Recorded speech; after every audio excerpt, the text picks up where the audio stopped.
earlier you were asked by one of my colleagues on the other side of the aisle some specific questions about a coal plant in Colorado. And I think the question was asked to you, do you know that this plant has been scheduled for 5 years to go offline?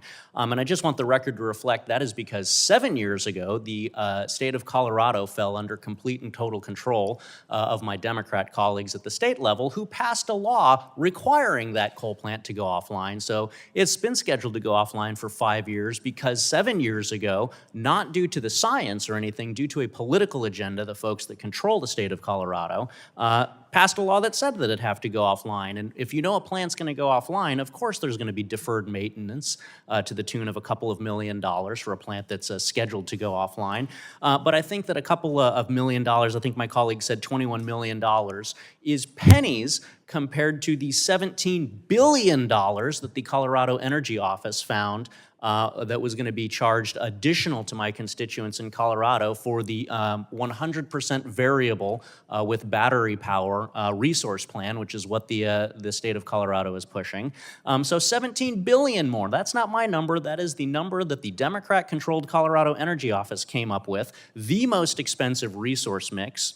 And that's all going to be passed on to my constituents when things like the natural gas ban for residential heating is implemented. When I was a state representative, I asked a question: what would it cost to backfill all of the lost energy from natural gas with electricity? The answer I got was billions to the utility and somewhere around $15,000 to $25,000 per household to upgrade their electric panel and all the wiring and appliances on their side of the meter.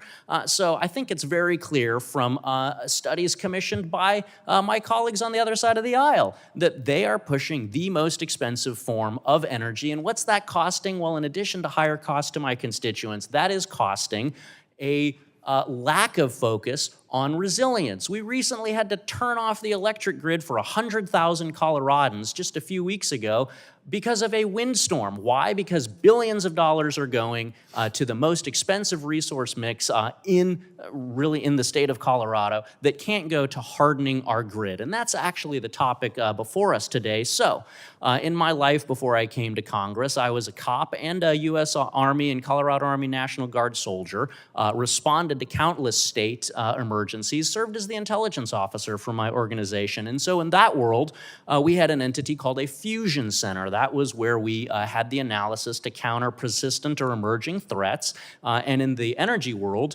the Energy Threat Analysis Center serves a very similar role. And so my question to you is, can you discuss the role that national laboratories, specifically the National Lab of the Rockies, play in that Energy Threat Analysis Center and in other things like the Office of Cybersecurity, Energy, and Emergency Response, CSER, as we've been talking about today?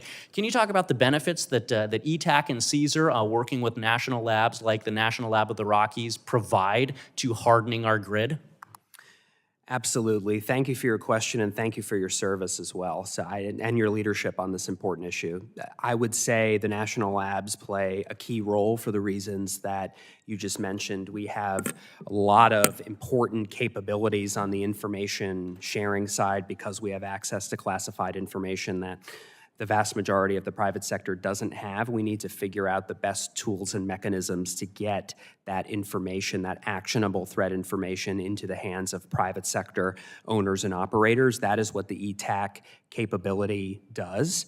And I think it's an important one because it's one thing for us to work with the IC to analyze threat information, but it's another thing to actually do something about it. And I think that's what we're starting to change now, and do it in a timely and an actionable way, and in a way that is collaborative with the private sector. And so I think partnerships like ETAC are a very important way that we're doing that.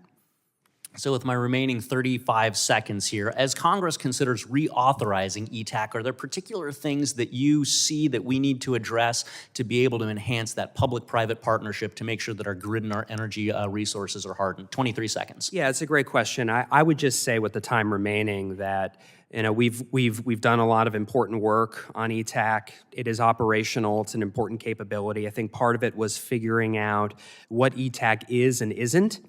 I think there may be a tendency in government programs to have mission creep. So I think it was important to clearly define the ETAC mission. And from our perspective, the ETAC mission is to provide timely and actionable information to the energy sector. And if they can do that and do it effectively, it will be a great success. Thank you. Yield back. Thank you.